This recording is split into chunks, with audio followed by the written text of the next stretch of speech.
Deputy Thomas Broughan, please. Thanks, Richard. Thanks, Concordia.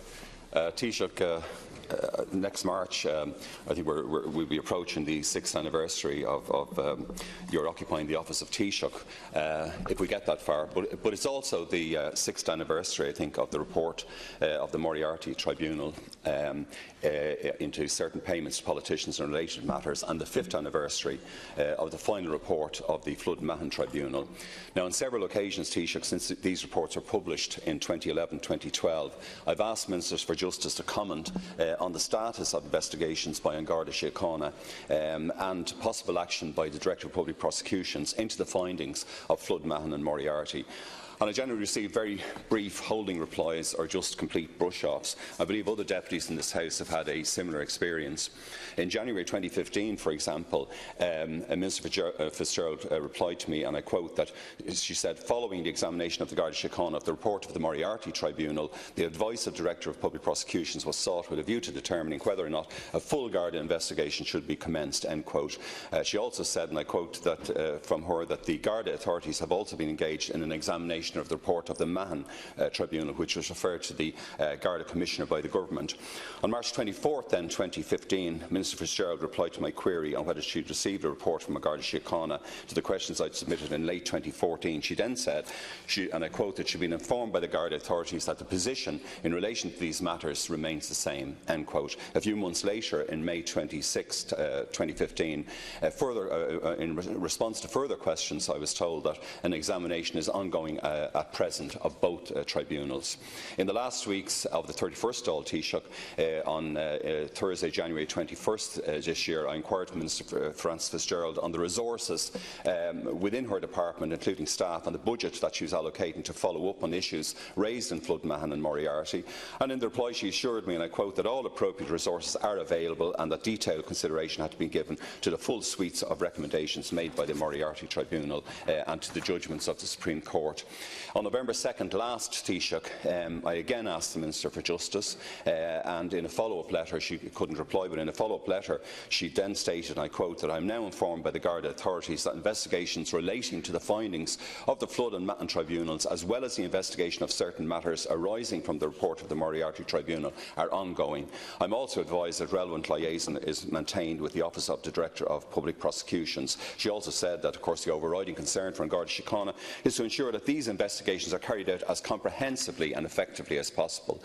Now, Taoiseach, after the experience of these two incredibly long tribunals, we are well aware of the limitations on the use of evidence gathered and the impact of various court challenges to the findings. But are you concerned that a whole series of parliamentary questions from myself and colleagues have been met with these kind of non-answers and have never been directly answered? I do acknowledge that several of the key recommendations of Mahon and Moriarty in relation to the public funding of politics, the regulation and registration of lobbyists, the protection of whistleblowers and the establishment of a planning regulator have been partially or fully implemented. But is it not time, Taoiseach, that you or the Minister for Justice came in here and gave us a full report on the actions and investigations being taken on foot of the reports of these tribunals, which of course fundamentally affected your own party and Fianna Fáil?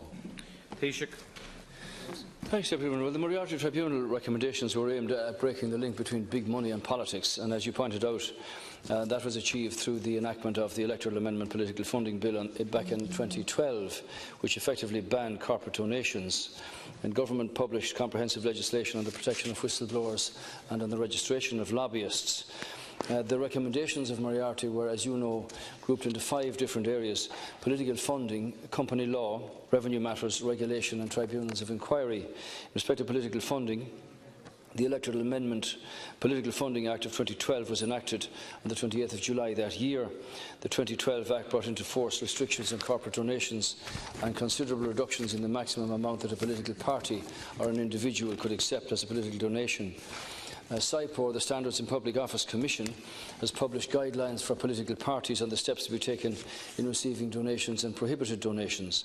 It has also published guidelines for the Register of Corporate Donors, and under the 2012 Act, it is a requirement that political parties submit audited accounts for SIPOR for publication. This requirement begins in relation to the 2015 accounts, which must be submitted by mid-2016. Such requirements mandate that both the income and the expenditure of the political parties be open to scrutiny, goes beyond the recommendations of the Moriarty Tribunal.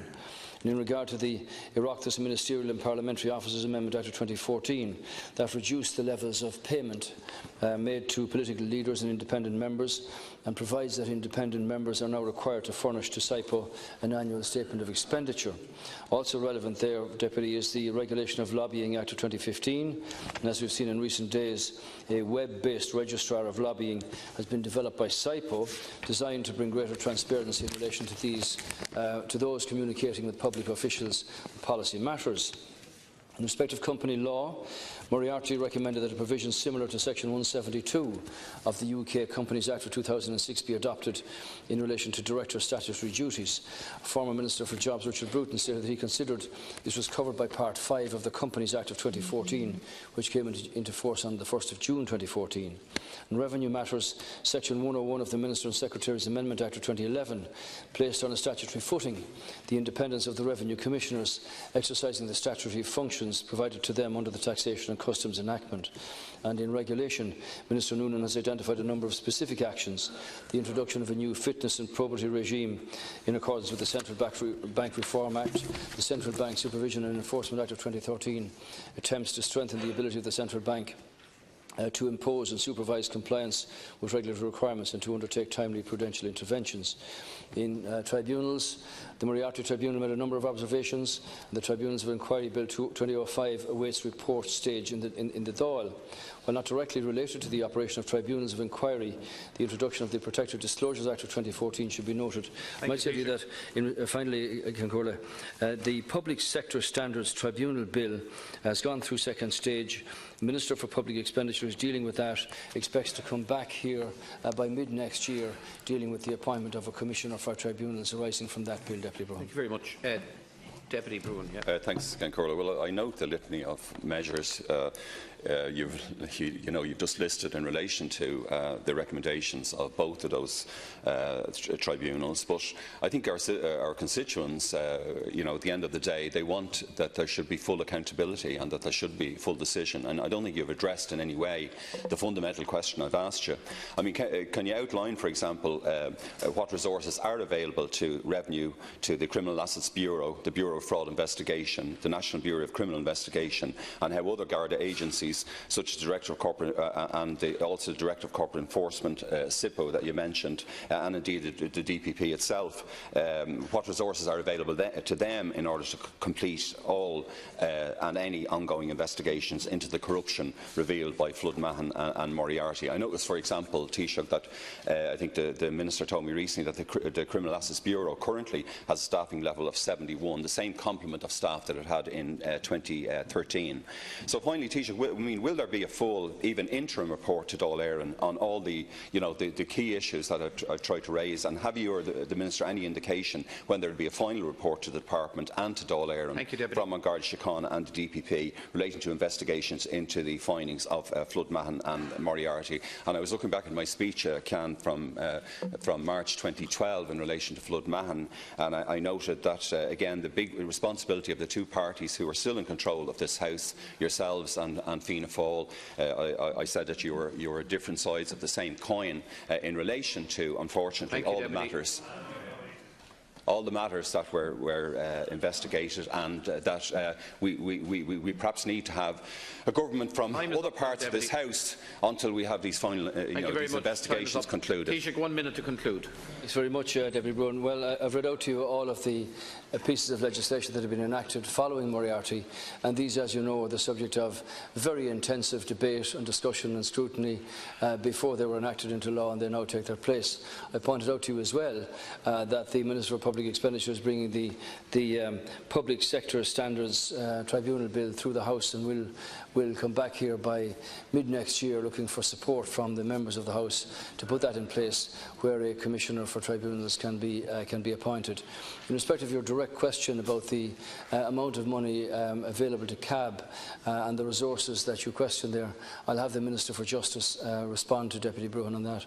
I can't give you a date for an overall response from the Department of Justice, but I will update you on the work that's ongoing in there. Thank you, Taoiseach.